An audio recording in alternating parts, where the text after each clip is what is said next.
नमस्कार, मॅक्स महाराष्ट्रामध्ये आपलं स्वागत आहे. मी आहे किरण सोनवणे. डॉक्टर बाबासाहेब आंबेडकरांच्या महापरिनिर्वाण दिनाच्या निमित्तानं मॅक्स महाराष्ट्र त्यांना विनम्र अभिवादन करते.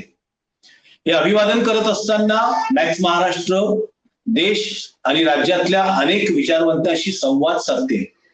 डॉक्टर बाबासाहेब आंबेडकरांच्या व्यक्तिमत्वातील, त्यांच्या कर्तृत्वातील वेगवेगळे पैलू आपण जाणून घेत आहे.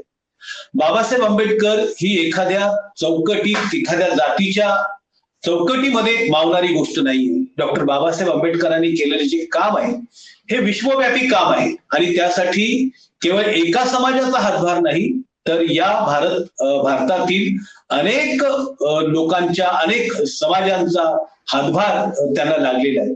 आणि ते लागत असताना त्यातूनच डॉक्टर बाबासाहेब आंबेडकरांचा वैश्विक विचार, समतेचा, स्वातंत्र्याचा, बंधुत्वाचा आणि न्यायाचा विचार समोर आला. मग आगरी समाजाचे बंडू पाटील असतील, नागो पाटील असतील, किंबहुना भाई माधवराव बागल असतील, की ज्यांनी बाबासाहेब आंबेडकरांचा पहिला पुतळा कोल्हापूरमध्ये लावला, अशी मराठा समाजाची नेते असतील, केशवराव जेधेन पासून तर अनेक दिनकर, जवळकर, एस.व्ही. जोशींसारखी ब्राह्मण व्यक्ती डॉक्टर बाबासाहेब आंबेडकरांच्या सोबत होती. अनेक सहस्त्रबुद्धे, ज्यांना गणी सहस्त्रबुद्धे असं म्हणतात, ते डॉक्टर बाबासाहेब आंबेडकरांच्या सोबत महाडच्या चौदार तळ्याच्या सत्याग्रहात होते. भंडारी समाजाची लोक असतील, कोकणामधील अनेक खोती प्रकरणामध्ये भंडारी आणि कोळी, आगरी कोळी जी लोक आहेत ती त्यांच्या सोबत एकत्रित त्या आंदोलनामध्ये होती. हे बाबासाहेब आंबेडकरांचं भटक्या विमुक्तांच्या संदर्भात बोला तसं असेल, अनेक दलितेतर जी लोक होती ती डॉक्टर बाबासाहेब आंबेडकरांच्या चळवळीत होतं. त्यामुळे आपण वेगवेगळ्या समाजातील असणाऱ्या विचारवंतांशी संपर्क साधतोय आणि त्यांच्याकडून जाणून घेतोय की त्यांचं एकंदरीत वेगवेगळ्या समाजाशी असणारं नातं काय. आज आपल्यासोबत अत्यंत विद्वान, अभ्यासक असे आणि ज्येष्ठ साहित्यिक Shripal Sabnis sir, doctor Shripal Sabnis sir आपल्यासोबत आहे आणि त्यांच्याशी आपण संवाद साधणार आहोत की डॉक्टर बाबासाहेब आंबेडकर आणि ब्राह्मण समाज. खूपदा काय होतं की डॉक्टर बाबासाहेब आंबेडकरांच्या विचारवंत जे असतात, कुठल्या तरी एका समाजाला धरून टार्गेट करत असताना त्यातनं टार्गेट करून बाबासाहेब आंबेडकरांचं एक वेगळ्या प्रकारचं चित्र संपूर्ण देशामध्ये आणि समाजामध्ये जातं. त्यातनं विद्वेषाचे असतील, वेगवेगळ्या प्रकारचे वाद निर्माण होतात. त्यामुळे श्रीपाल सबनीस सरांशी आपण जाणून घेणार आहोत की डॉक्टर बाबासाहेब आंबेडकर आणि ब्राह्मण समाज यांचं नेमकं नातं काय होतं, कुठले सहकारी त्यांच्या सोबत होते, काय काम बाबासाहेब आंबेडकरांच्या सोबत त्या लोकांनी केलंय. तर श्रीपाल सबनीस सर, तुमचं स्वागत आहे मॅक्स महाराष्ट्रमध्ये आणि तुम्ही तुमच्या विचारांच्या, तुमच्या विषयाच्या प्राथमिक मांडणीला सुरुवात करा. विश्ववंदनीय डॉक्टर बाबासाहेब आंबेडकर यांच्या महापरिनिर्वाण दिनाच्या निमित्तानं मी त्यांच्या डोंगरा एवढ्या कर्तृत्वाला विनम्र अभिवादन करतो आणि करतो. मॅक्स महाराष्ट्र बाबासाहेबांना अभिवादन करण्याची ही जी योग्य संधी उपलब्ध करून दिली त्याबद्दल धन्यवाद. किरणजी, खूप चांगला विषय तुम्ही संवादासाठी आपण दिलेला आहे. बाबासाहेब आंबेडकरांची समाजक्रांती, अर्थक्रांती, राजकीय क्रांती आणि सांस्कृतिक क्रांती ही भारताच्या नकाशावर तर ती अधोरेखित झाली, ती अत्यंत प्रभावी ठरली. पण जगाच्या सांस्कृतिक नकाशामध्ये वंशभेदाच्या विरोधाच्या संदर्भात, जाती धर्माच्या विरोधाच्या संदर्भात, शोषण व्यवस्थेच्या संदर्भानं किंवा साम्राज्यशाही आणि भांडवलशाही आणि ब्राह्मणशाही या सर्व संकल्पनांच्या विरोधामध्ये बाबासाहेबांनी उभं केलेलं कर्तृत्व हे बहुआयामी आहे. हे जात धर्माच्या पलीकडे आणि देशाच्या पलीकडे जाणार हे समतावादी, मानवतावादी, बंधुतावादी अशा प्रकारचं विश्वविख्यात कर्तृत्व आहे. आणि म्हणून ज्ञानाचे प्रतीक असणारे बाबासाहेब, समतेचं प्रतीक असणारे बाबासाहेब, भारतीय संविधानाचं अर्थपूर्ण प्रतीक बनलेले बाबासाहेब हे संबंध भारतीयांच्या सर्व पिढ्यांना तर ते आदरणीय, वंदनीय आहेतच. पण ज्ञानाचं प्रतीक म्हणून अमेरिकेसारख्या परक्या बलाढ्य अशा प्रकारच्या देशांमध्ये विद्यापीठाच्या प्रांगणामध्ये ज्ञानाचा पुतळा अशा बाबासाहेबांच्या संदर्भामध्ये ज्यावेळेस उभा राहतो, तर बाबासाहेब हे एका देशाचे, एका धर्माचे, एका प्रांताचे मर्यादित ठरू शकत नाहीत. पण बाबा गांधीचं सर्वात महत्वाचं जर कुठलं सूत्र असेल तर त्यांनी केलेला ब्राह्मणशाहीला विरोध.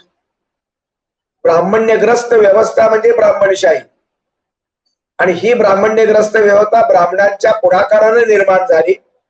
ब्राह्मण वर्णाने स्वतःच्या स्वार्थासाठी किंवा एकंदरीत समाजाच्या त्यावेळेच्या तत्कालीन संकल्पनेप्रमाणे हितासाठी निर्माण केली. तरी शूद्र या एका वर्णाला ब्राह्मण, क्षत्रिय आणि तुमच्या वैश्य या 3 वर्णाने संगरमतानं शूद्राला लुटलेला आहे. आणि या लुटण्याच्या प्रक्रियेमध्ये, व्यवस्थेमध्ये कर्मविपाकाचा सिद्धांत हा वेदांती परंपरेतला सिद्धांत आणि वर्ण व्यवस्थेचा सिद्धांत या 2 सिद्धांतांचं एकत्रित अशा प्रकारचं रसायन करून ब्राह्मणशाही या देशात रुजली गेली, ती फोफावली आणि गावाबाहेरच्या असंख्य अशा प्रकारच्या दलित समाजाला, मागास समाजाला ज्ञान नाकारलं, भाकरी नाकारली, माणूस म्हणून जगण्याची संधी नाकारली, वेशीची दारं त्यांना बंद झाली आणि उघडली तरी कंडिशनल उघडी झाली. या सर्व संदर्भामध्ये ब्राह्मण्यग्रस्त ब्राह्मणी व्यवस्था ही निश्चितपणे काही मूठभर लोकांच्या मुळावर उठली आणि त्यांचा माणूस पण नाकारल्यामुळं 3 वर्णांनी संबंध हा द्रोह केला, सांस्कृतिक धार्मिक द्रोह केला, धर्माच्या नावानं अधर्म रुजला.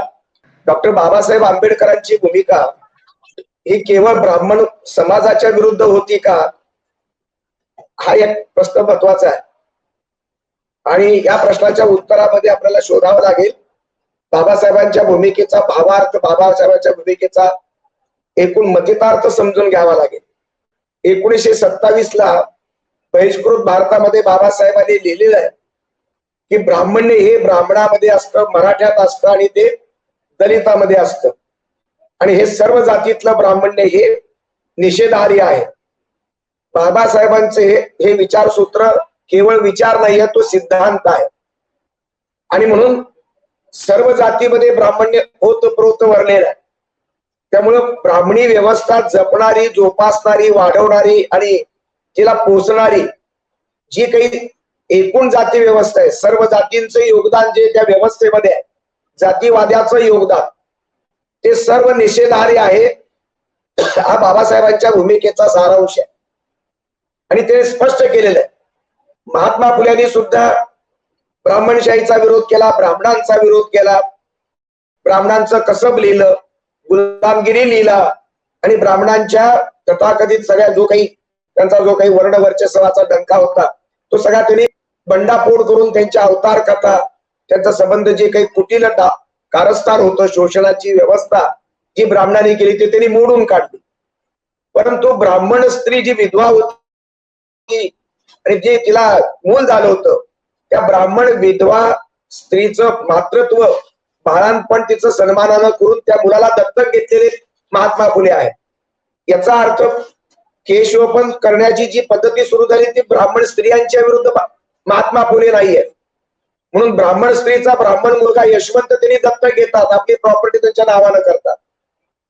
महात्मा फुल्यांचे शिष्य असणारे डॉक्टर बाबासाहेब आंबेडकर हे आपल्या संबंध आयुष्यामध्ये दुर्दैवाचा प्रसंग ज्यावेळेस त्यांच्यावर आला आणि माता रमाईचा मृत्यू झाला, त्यानंतर बरेच वर्ष त्यांनी लग्नच केलेलं आहे. पण 1948 ला बाबासाहेबांनी शारदा कबीर नावाच्या ब्राह्मण स्त्रीशी लग्न केलेलं आहे. या डॉक्टर बाई आहे आणि लग्न करताना त्यांनी जातपात किंवा धर्म पाहिलेला नाही. बाबासाहेबांची ही भूमिका ही संबंध ब्राह्मणी व्यवस्थेला छेद देणारी आहे. एका ब्राह्मण वर्णाचा, जातीचा जर त्यांचा विरोध असता तर मग जेदे जवळकरांनी बाबासाहेबांना जे पत्र लिहिलं आणि महाडच्या सत्याग्रहामध्ये तुम्ही ब्राह्मण घेऊ नका, आम्ही तुम्हाला सहकार्य करतो, अशा प्रकारची भूमिका घेतल्यानंतर बाबासाहेबांनी स्पष्टपणे जेदे जवळकरांना विरोध केला आहे. आणि जो ब्राह्मण्य रहित ब्राह्मण आहे तो आमचा मित्र आहे, आमचा सहकारी आहे आणि त्याचं मदत घेण्यामध्ये, त्याला सहकार्य त्याचे घेण्यात आम्हाला काही चुकीचं वाटत नाही. ही बाबासाहेबांची भूमिका जर समजून घेतली तर मग महाडच्या सत्याग्रहामध्ये ज्या अनंत चित्रेंचं योगदान आहे हे तर म्हणजे त्या संबंध नगरपालिकेचे अध्यक्ष आहे आणि बाबासाहेबांच्या आंदोलनापूर्वी महाडच्या नगरपालिकेनं संबंध पाणवटे दलितांसाठी मुक्त करण्याचा नगरपालिकेचा ठराव पास केलाय. तो ठराव बरेच दिवस धूळ खात पडला होता. बाबासाहेबांच्या आंदोलन करणाऱ्या भूमिकेच्या या स्पर्शामुळं आणि महाडच्या सत्याग्रहाच्या निर्णयामुळं तो ठराव प्रत्यक्ष अंमलात आणण्याची संधी भारताच्या इतिहासात ही बाबासाहेबांच्या नेतृत्वाखाली सर्व जाती धर्माच्या लोकांना मिळालेली आहे. बाबासाहेबांच्या या आंदोलनामध्ये सुरबानाला टिप्पणीस आहेत आणि अनेक ब्राह्मणांनी या सुरबानाला धमक्या दिलेल्या आहेत. किंबहुना अनंत चित्रे याही सत्याग्रहात दिसतात आणि मुंबईला जो शेतकऱ्याचा लाख शेतकऱ्यांचा मोर्चा बाबासाहेबांच्या नेतृत्वाखाली निघाला त्या मोर्चामध्ये सुद्धा अनंत चित्रेंचा सहभाग आपल्याला दिसतो. दुसऱ्या महाडच्या सत्याग्रहाच्या वेळेला 1927 ला ज्यावेळेस मनुस्मृती दहनाचा ठराव पास झाला तो ठराव मांडणारा ब्राह्मण गंगाधर सहस्रबुद्धे आहे. हा ठराव एकट्या त्या ब्राह्मण सहस्रबुद्धेंच्या डोक्यातून आला असं मी म्हणत नाही. बाबासाहेबांशी गंगाधर सहस्रबुद्धीशी चर्चा झाली असली पाहिजे. तो ठराव पास झाला आणि काही ठिकाणी नोंदी अशी आहेत, खैरमुड्यांचं पुस्तक असेल किंवा धनंजय केरांचं असेल, अनेकांनी जी चरित्र लिहिली त्यामध्ये संदर्भ असे मिळतात की मनुस्मृतीचा ठराव जाळण्याचा ठराव गंगाधर सहस्रबुद्धे मांडतात आणि बौद्ध भिक्षू या भिक्खूच्या हातानं आणि सहस्रबुद्धेंच्या हातानं मनुस्मृतीची पानं ही संबंध त्या अग्नीमध्ये ते जाळण्यात आली. म्हणजे मनुस्मृती जाळण्याचा ठराव करणारा आणि जाळण्याच्या प्रक्रियेमध्ये मनानं कृतीनं सामील असणारा सहस्रबुद्धे मधला ब्राह्मण हा बाबासाहेबांचा निष्ठावंत सहकारी आहे. बाबासाहेबांचं मोठेपणी निर्विवाद आहे, ते विश्वात्मक आहे, ते इतिहासामध्ये स्वयंसिद्ध आहे. पण बाबासाहेबांच्या अत्यंत क्रांतिकारक ब्राह्मणशाहीच्या विरोधाला ब्राह्मणही त्याला सहकारी आहेत बाबासाहेबांची आणि म्हणून सुरबानाला टिप्पणी असतील किंवा गंगाधर सहस्रबुद्धे असतील, अनंतराव चित्रे असतील ही अत्यंत बिनीची अशा प्रकारचे शिलेदार म्हणून बाबासाहेबांच्या चळवळीमध्ये महत्वाची माणसं आहेत. प्राचार्य म. चिटणीसांसारखा माणूस हा बाबासाहेबांचा उत्तरार्धातला सहकारी, मिलिंद कॉलेजचे प्राचार्य म्हणून म. चिटणीसांचं योगदान आणि बाबासाहेबांच्या नाटक चळवळी नाट्याच्या संदर्भातलं त्यांचं चिटणीसांचं योगदान हेही मला अत्यंत महत्वाचं वाटतं. याच्यामध्ये ब्राह्मण ही संकल्पना जरा मी व्यापक अर्थाने घेतोय. कुणी चांद्रसेनी कायस्थ प्रभू आहेत, कुणी प्रभू जातीचे आहेत, कुणी देशस्थ आहेत, कुणी ऋग्वेदी आहेत. पण ब्राह्मण ही संकल्पना थोडी व्यापक करून जर आपण समजून घेतली तर चिटणीस, सहस्रबुद्धे, चित्रे आणि टिप्पणीस या चार महत्वाच्या लोकांचं योगदान मला या ठिकाणी अत्यंत वंदनीय अशा प्रकारचं वाटतं. आंबेडकरी चळवळीतले अभ्यासक जणू सर्वच ब्राह्मण बाबासाहेबांचे शत्रू आणि जाती व्यवस्थेचे समर्थक असं समजून जी भूमिका घेतात तो बाबासाहेबांच्या भूमिकेवर आणि बाबासाहेबांच्या चळवळीवर तो अन्याय ठरतो. केवळ ब्राह्मण सहकारी नाही, बाबासाहेबांना जे काही जागेचा प्रश्न पडला होता, सत्याग्रह कुठे करायचा, सभा कुठे घ्यायची, तर फतेह खान नावाचा मुसलमान हा बाबासाहेबांच्या मदतीला धावून आलेला आहे. जसा महात्मा फुल्यांना घरातून काढल्यानंतर, आई वडिलांनी काढल्यानंतर उस्मान शेख नावाचा मुसलमान माणूस महात्मा फुल्यांच्या मदतीला आला. धर्म वेगळा, संदर्भ वेगळा, पण मुसलमान लोकांनी सुद्धा बाबासाहेबांची चळवळ समजून घेण्याचा, त्याच्यातला मानवतावाद, समतेचा विचार समजून घेण्याचा ब्राह्मणांनी प्रयत्न केला, भंडारी लोकांनी प्रयत्न केला, वेगवेगळ्या चर्मकारांनी प्रयत्न केला, मातंगांनी प्रयत्न केला, अशा पूर्वाश्रमीच्या सर्व मागास लोकांनी सगळ्यांनी प्रयत्न केला. त्यामध्ये मराठा समाजाची काय बाबुराव जोशी नावाचे कदाचित ब्राह्मण असेल, मला माहित नाही, पण तोही या संबंध प्रक्रियेत होता. पण ऐन सत्याग्रहाच्या वेळेला तो मागे फिरतोय. अशी काही मर्यादा असणारे ब्राह्मण सुद्धा आहेत. सर्वच ब्राह्मण बाबासाहेबांच्याच निश्चय इतके 100% आघाडीवर होते असं मला दिसत नाही. पण काही ब्राह्मण शेवटपर्यंत आपल्या भूमिकेची आणि बाबासाहेबांच्या समतावादी भूमिकेच्या संदर्भातल्या विचाराशी बांधिलकी सिद्ध करणारे होते. याबद्दल वाद करण्याचं कारण नाही.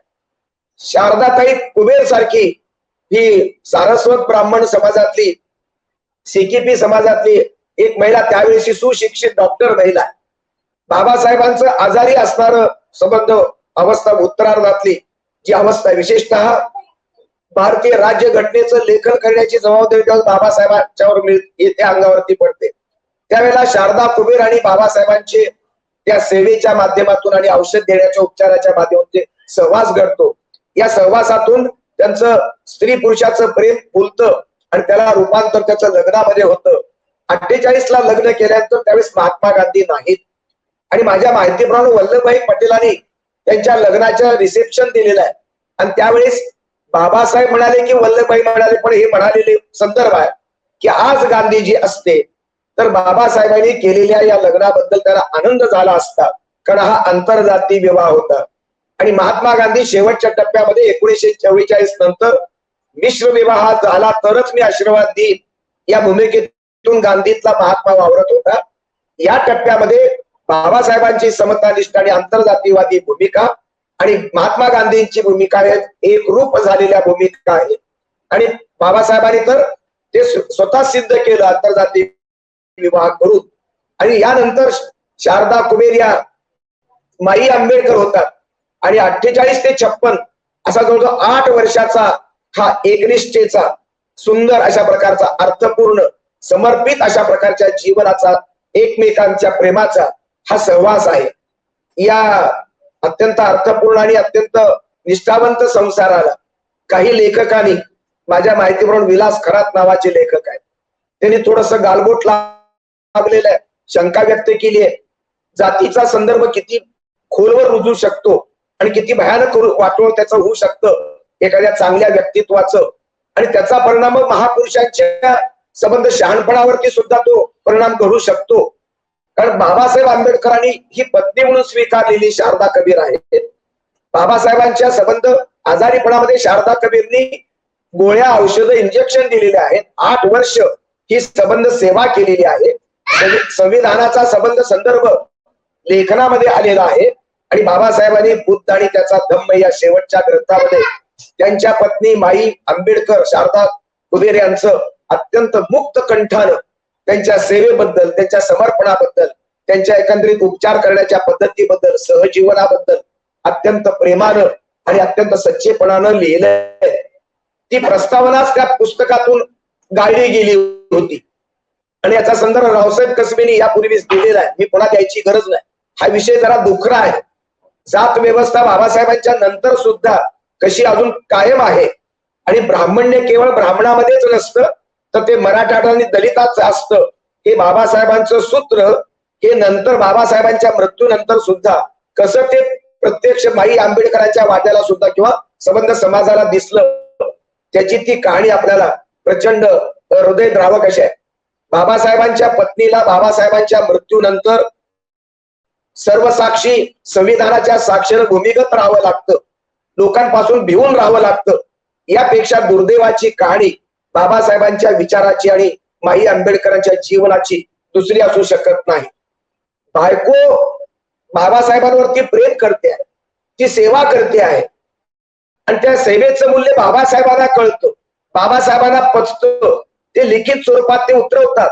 पण माई आंबेडकर मात्र आपल्याच नवऱ्याच्या मारेकरी ठरवण्याचा प्रयत्न काही लोकांकडून केला जातो. तेव्हा माई आंबेडकरांचं बाबासाहेबांच्या सहवासात नावाचं पुस्तक त्यांनी संबंध कहाणी मांडली आहे आणि औषधाची बिलं त्या पुस्तकात असल्याचं मला तुमचे विजय सुरवाडे नावाचे ग्रस्त आहेत, त्यांनी मला ते पुस्तक घरी आणून दिलं, ते मी वाचलेलं आहे.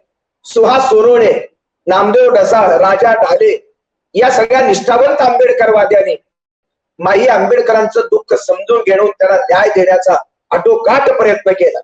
तेही बाबासाहेबांची अनुयायी आणि आरोप करणारीही बाबासाहेबांची अनुयायी.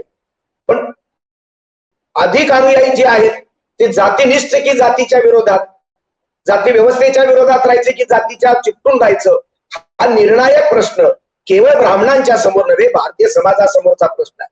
आणि म्हणून संविधानाच्या साक्षीनं आपण ज्यावेळेस बोलतो, बाबासाहेबांना अभिवादन करतो, त्यावेळेला श्रीधर तुमच्या टिळकांचा जो संदर्भ होता बाबासाहेबांची, हा अत्यंत टिळकांचा मुलगा, टिळक सनातनी. मला मान्य आहे की जर जो देव अस्पृश्यता मानतो मी त्याला देवच मानणार नाही, हे लोकमान्य टिळकांनी म्हटलं.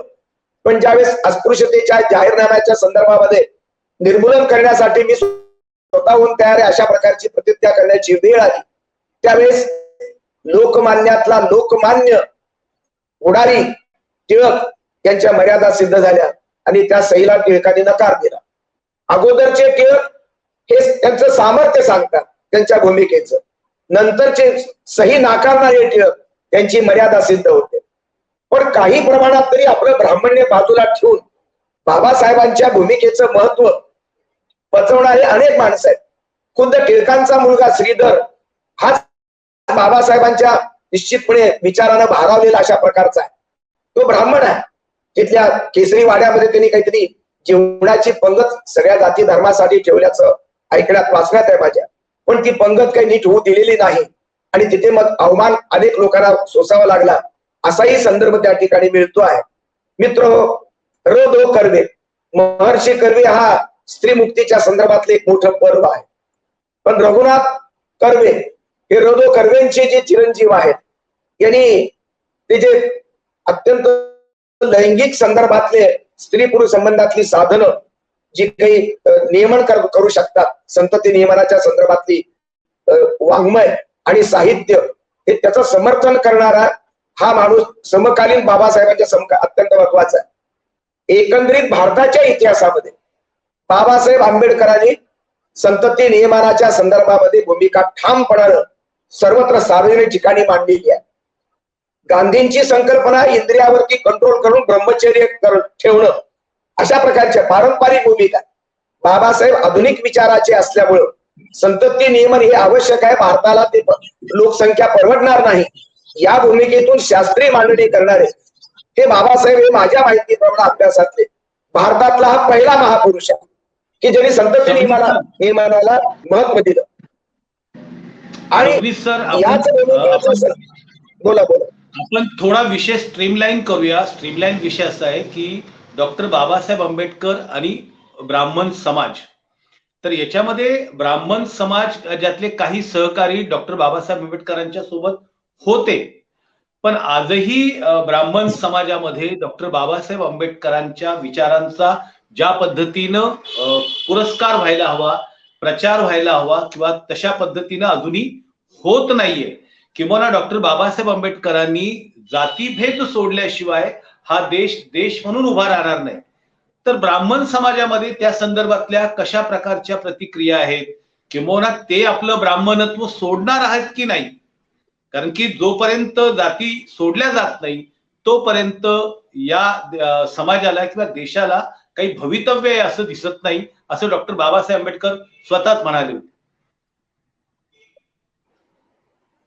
व्यापक अर्थानं किरणजी आपण विचार केला तर ब्राह्मण समाज हा अनेक वर्षापासून अनेक युगापासून लाभार्थी समाज असल्यामुळे तो आपली जात सोडायला तयार नाही.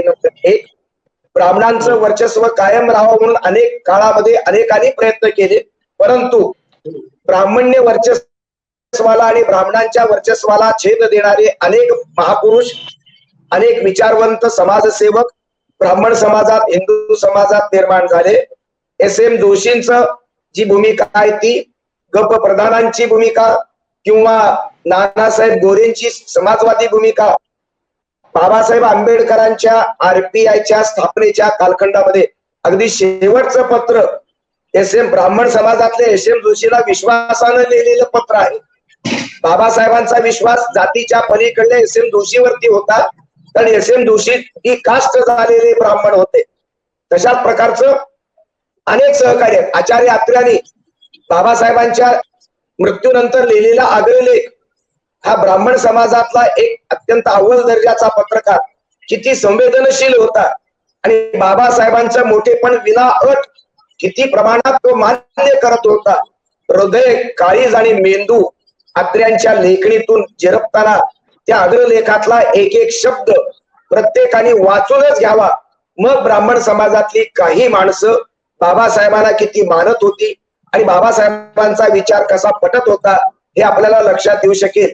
कर्व्यांचा प्रश्न असेल किंवा प्रकाश आमटे, बाबा आमटेंचे चिरंजीव आणि मंदाताई आपटे, हे पोट जातीतला आंतरजाती विवाद असा विवाह आहे. पण बाबासाहेब आंबेडकरांची प्रतिमा लग्नाच्या प्रसंगी मध्ये ठेवून त्याची पूजा करून त्यांनी लग्न लावल्याची माहिती मला मिळालेली आहे, नुकतीच मिळालेली आहे.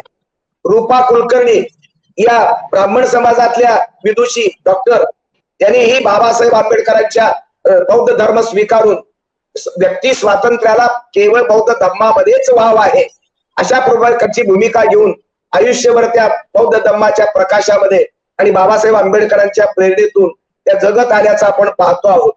कुसुमाग्रजांच्या संदर्भातली एक घटना आहे. आत्ताच मी नाशिकला जाऊन आलो संमेलनाला. तिथे दादासाहेब गायकवाडांच्या नेतृत्वाखाली काळारा मंदिराचा प्रवेश चालू होता. तरुण वयातले कुसुमाग्रज दादासाहेबांना भेटून मला सत्याग्रहात सामील व्हायचं म्हणतात, पण ते तितकीशी परवानगी विश्वास ठेवत नाही. बाबासाहेबांना भेटल्यानंतर बाबासाहेबांनी कुसुमाग्रजांची इच्छा पूर्ण करण्याच्या दृष्टीनं त्यांना संमती दिली आणि कुसुमाग्रजांचा सहभाग सत्याग्रहात झाला. अशा प्रकारची माहिती माझ्यासारख्या माणसाला मिळाली. परत शेजवलकर हे कॉमर्स विषयाचे तज्ञ होते. आत्ताच ते निधन झाले त्यांचे 1 वर्षामध्ये. यांनी त्यांची मुलाखत बाबासाहेबांनी घेतली सिद्धार्थ कॉलेजला. हे ब्राह्मण ग्रस्त आहेत आणि मुलाखत घेऊन त्यांचा डेमो सुद्धा त्यांनी टीचिंग करताना बाबासाहेबांनी ऐकलेला आहे. त्यांचं सिलेक्शन प्राध्यापक म्हणून केलं आणि प्राचार्य पदापर्यंत त्यांना पुरवलं. मिलिंद महाविद्यालयाचे प्राचार्य चिटणीस आणि शेजवलकर हे सिद्धार्थ कॉलेजच्या संदर्भातला त्या दोन्ही घटनांचा संदर्भ आपण जर जोडला तर मला वाटतं अत्यंत महत्वाची अशा प्रकारची माहिती यातून आपल्याला मिळू शकते. आणि म्हणून एकंदरीतच बाबासाहेबांच्या भूमिकेचा पगडा ब्राह्मण समाजाच्या खोलवर कळत न कळत झिरपत आलेला आहे. भालचंद्र फडके नंतरचे असे हे आंबेडकरवादी विद्वान म्हणूनच जगले. माझ्या आयुष्यातला पूर्वार्ध बाबासाहेब आंबेडकरांच्या सारख्या एका महान अशा प्रकारच्या पत्रकार, संपादक, विद्वान, शैलीकार, निबंधकार, समाजचिंतक, भाषातज्ञ आणि धर्मशास्त्रज्ञ, वंशशास्त्रज्ञ, आंतरराष्ट्रीय अशा बहुआयामी व्यक्तित्वाचा आढावा घेताना माझ्या पीएचडीचा विषय बाबासाहेबांचा बहिष्कृत भारत होता. हे सांगताना मला अभिमान वाटतो.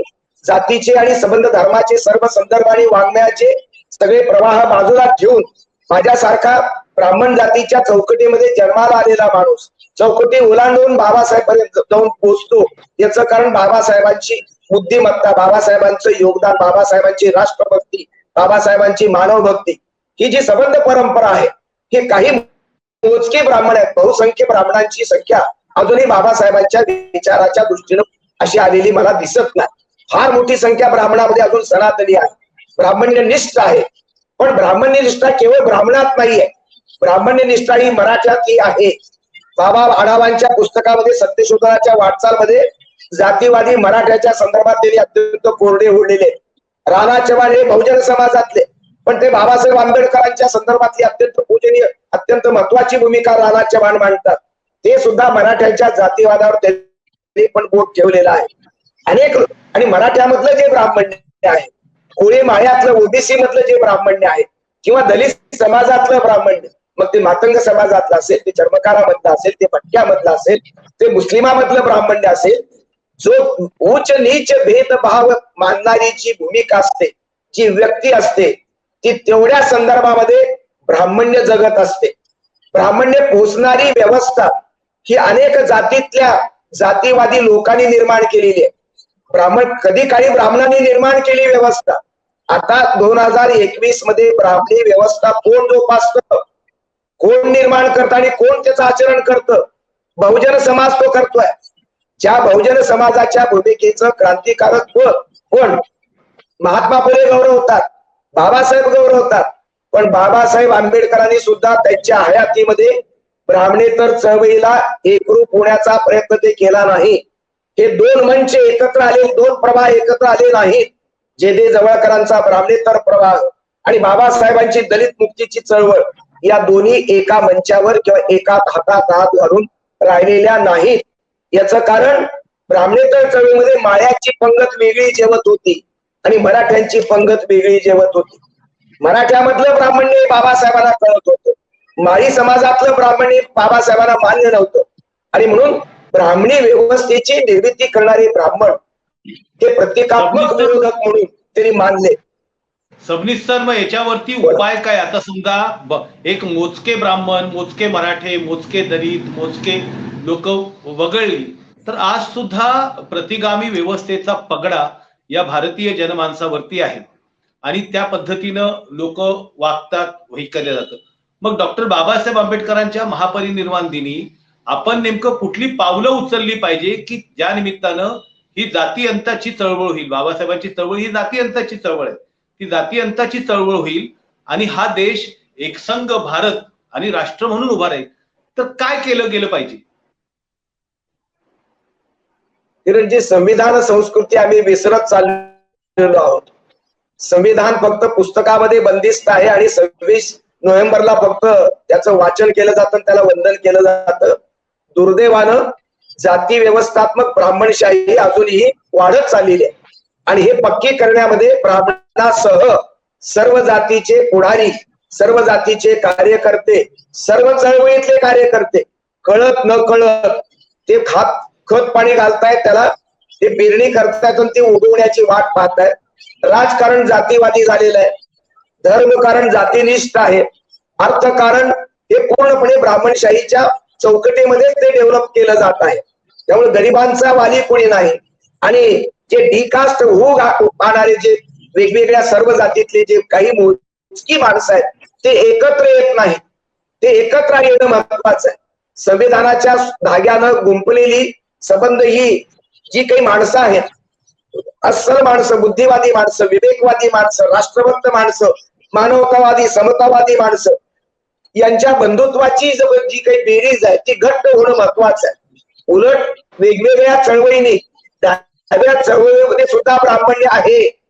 केवळ RSS मध्ये ब्राह्मण्य आहे असं नव्हे, डावीकडे RSS प्रवृत्ती आहे. डाव्या चळवळीमध्ये जातीवाद आहे, तिथेही वैचारिक भ्रष्टता आहे. आणि म्हणून एक मोठं चॅलेंज संबंध भारतीय समाज व्यवस्थेला मिळालेला आहे. सर्व जात प्रवाहाच्या बाजूला जाऊन आम्हाला सबनी सर, मग हा डॉक्टर बाबासाहेब आंबेडकरांच्या विचारांचा पराभव आहे असं मानायचं का? बाबासाहेब आंबेडकरांच्या विचाराचा पराभव त्यांना मानणारे आणि न मानणारे जे कोणी जातीवादी आहेत ते पराभव करत आहेत, हे स्पष्टपणे नम्रपणाने मला सांगणं आवश्यक आहे. केवळ आंबेडकरवादी जनतेवरच हा दोष मी देत नाही. बाबासाहेब आंबेडकरांची मंचावरती पूजा करणारे, बाबासाहेब आंबेडकर की जय म्हणणारे आणि बाबासाहेबांचं राजकीय, आर्थिक, धार्मिक, सामाजिक दुकानदारी करणारे सर्व जातीतले, सर्व धर्मातले पुढारी, कार्यकर्ते हे बाबासाहेबांचा आणि संविधानाचा पराभव करण्यासाठी आघाडीवर आहेत. आणि या बाबतीमध्ये टीका करण्यासाठी, सत्य सांगण्यासाठी सत्यनिष्ठ विद्वान, सत्यनिष्ठ लेखक, कवी, कार्यकर्ते आणि विद्वान पुढे येत नाहीत. जे येऊ पाहतात त्यांच्यामध्ये वजाबाकी आहे, व्यक्तिवाद आहे, स्वार्थ आहे, द्वेष आहे. आणि म्हणूनच संविधानाचा पराभव आणि बाबासाहेबांच्या विचारांचा बोलबाला भरपूर आहे, जयघोष मोठा आहे, पण बाबासाहेबांच्या नावाच्या गजरामध्ये विचारांचा जागर संपत चाललेला आहे. गजर मोठा आणि जागर शून्य. कारण सत्याची जागृती, बाबासाहेब जे समता निश्चित समाज व्यवस्था मागत होते, बाबासाहेब समाजवाद मागतात, बाबासाहेब सेक्युलरिझम मागतात, की धर्मनिरपेक्षता कुंटीवर लटकवलेली आहे. तो समाजवाद वाऱ्यावर आहे, काय म्हणतात, राम भरोसे आहे. राजकारण बाबासाहेबांच्या विचाराशी एकनिष्ठ नाही. कुणाचंही राजकारण कोणत्याच पक्षाचं मला वाटत नाही.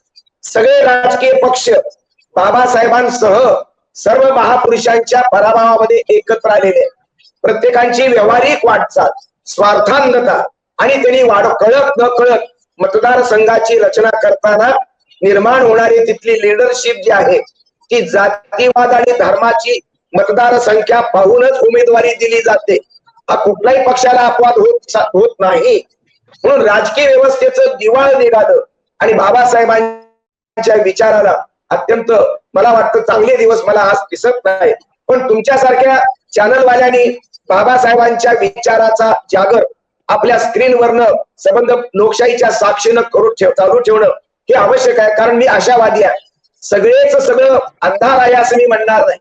बाबासाहेबांच्या विचाराचा प्रकाश संविधानामध्ये पेरला गेलाय आणि संविधान जोपर्यंत जिवंत आहे तोपर्यंत माझ्या भारताला आणि तुमच्या माझ्या भूमिकेला धक्का लागणार नाही.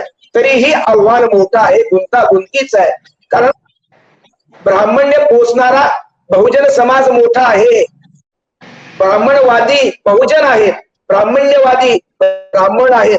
आता ब्राह्मणांच्या ब्राह्मण्यग्रस्त संख्येमध्ये ब्राह्मण्यग्रस्त बहुजनांची बेरीज झाली आणि ते दोन्हीही एकाच प्रवाहात एकाच दावणीला बांधले गेले की सर्व जातीवाद्यांची ब्राह्मण ही जी काही दावण जी आहे, ब्राह्मण महासंघ असेल, मराठा महासंघ, दलित महासंघ, मुस्लिम महासंघ, आदिवासी महासंघ, सर्व जातीचे संघ हे बाबासाहेबांच्या समतावादी विचाराचे मारेकरी आहेत.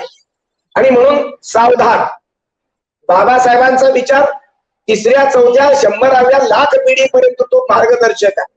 बाबासाहेब एका जातीचे आता राहिलेले नाहीत, ते भारताचे सुद्धा राहिलेले नाही. पण अशा प्रकारची संबंध वास्तवता समजून घेऊन सुद्धा राजकीय, धार्मिक, आर्थिक स्वार्थासाठी विषमता पोषक अशा प्रकारची भांडवलशाही आणि जातशाही, ब्राह्मणशाही पोचण्यासाठी ब्राह्मणेतर आणि ब्राह्मण हे एकमेकाच्या हातात हात घालून आघाडीवर आहेत. ही दुर्दैवाची गोष्ट आहे. बाबासाहेबांच्या देशामध्ये, महात्मा गांधीच्या देशामध्ये किंवा सर्व शाहू महाराजांच्या देशामध्ये, महात्मा फुल्यांच्या देशामध्ये हे जे घडतंय ते विपरीत आहे. हे सर्व परिवर्तनवादी महापुरुष काळाच्या पडद्याआड गेल्याची खात्री करून त्यांच्या नावाचा गजर करणारी, जागर करणारी मंडळी अत्यंत नाटकीपणानं, धूर्तपणानं ब्राह्मणांच्या मांडीला मांडी लावून ब्राह्मण्य पोसत आहेत. बहुजनांनी पोसलेलं ब्राह्मण्य आणि ब्राह्मणांनी जोपासलेलं ब्राह्मण्य यामध्ये काहीही मूल्यात्मक फरक नाही. आणि म्हणून हा देश बहुसंख्य ब्राह्मणांचा झालाय, त्यामध्ये बहुजनांचा वाटा महत्वाचा आहे. त्यांनी बदललं पाहिजे, भूमिका बदलली पाहिजे. फुल्यांची इमानदारी, बुद्धाची इमानदारी, महावीराची इमानदारी, विवेकानंदांची इमानदारी, महात्मा गांधींची इमानदारी, बाबासाहेबांची इमानदारी संविधानामध्ये. तुम्ही अतिशय सगळे मुद्दे बरोबर मांडले गेले तुमच्याकडनं, कारण की डॉक्टर बाबासाहेब आंबेडकरांचा विचार हा संविधानामध्ये आहे. तो वेगवेगळ्या प्रकारच्या जातीवादी संघटनांमध्ये नाहीये. जातीच्या, धर्माच्या संघटना ह्या डॉक्टर बाबासाहेब आंबेडकरांच्या विचारांना छेद देणाऱ्या आहे. त्यामुळे त्या सुद्धा तुम्ही कुठल्या जातीचे आहात, कुठल्या धर्माचे आहात, जर समजा तुम्ही जातीवादी असाल, विषमतावादी असाल, तर तुम्ही ब्राह्मण्यवादी आहे असा त्याचा अर्थ होतो. अतिशय चांगली भूमिका तुम्ही मांडली आणि डॉक्टर बाबासाहेब आंबेडकरांना अनेक जाती धर्माच्या वेगवेगळ्या म्हणजे व्यक्तिमत्वांनी आणि विचारवंतांनी मदत केलेली आहे, साथ दिलेली आहे. त्यातनं डॉक्टर बाबासाहेब आंबेडकरांनी आपला स्वतंत्र असा एक प्रकारचा वैश्विक कर्तृत्व जे आहे ते डॉक्टर बाबासाहेब आंबेडकरांनी उभं केलेलं आहे. पुढे तुम्ही मॅक्स महाराष्ट्रशी सबनीस सर बोललात आणि आपला अमूल्य वेळ दिला. अर्धा मिनिट. हा बोला. भीमराया घे तुझ्या लेकराची वंदना, भीमराया घे तुझ्या लेकराची वंदना या सुरेश भटांच्या काव्य पंक्तीमध्ये ब्राह्मण्यरहित ब्राह्मणाचं चित्र आहे, चरित्र आहे. आणि तेच बाबासाहेबांना अभिवादन करण्यासाठी मी या ठिकाणी समर्पित करतोय. बाबासाहेबांना कोटी कोटी प्रणाम आणि तुमच्यासह मॅक्स महाराष्ट्र विशेष धन्यवाद. बरोबर आहे. भीमराया घे तुझ्या या लेकरांची वंदना, आज घे उथंबलेल्या अंतरांची वंदना. डॉक्टर बाबासाहेब आंबेडकरांना मॅक्स महाराष्ट्र विनम्र अभिवादन करत आहे. त्यानिमित्तानं वेगवेगळ्या विचारवंतांशी आम्ही ही संवाद साधतो आहे, त्यांचे विचार जाणून घेतोय.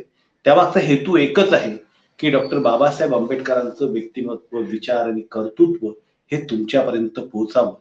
त्यात जर काही कुणी चुकीचं किंवा तुमचं त्या संदर्भातलं काही मत असेल तर तुम्ही नक्कीच कमेंट बॉक्समध्ये लिहा. आमच्याकडूनही काही जर चुका होत असतील तर तुम्ही त्या सुद्धा आम्हाला ठळकपणाने दाखवून द्या. आणि पाहत रहा मॅक्स महाराष्ट्र, आवाज महाराष्ट्राचा. धन्यवाद.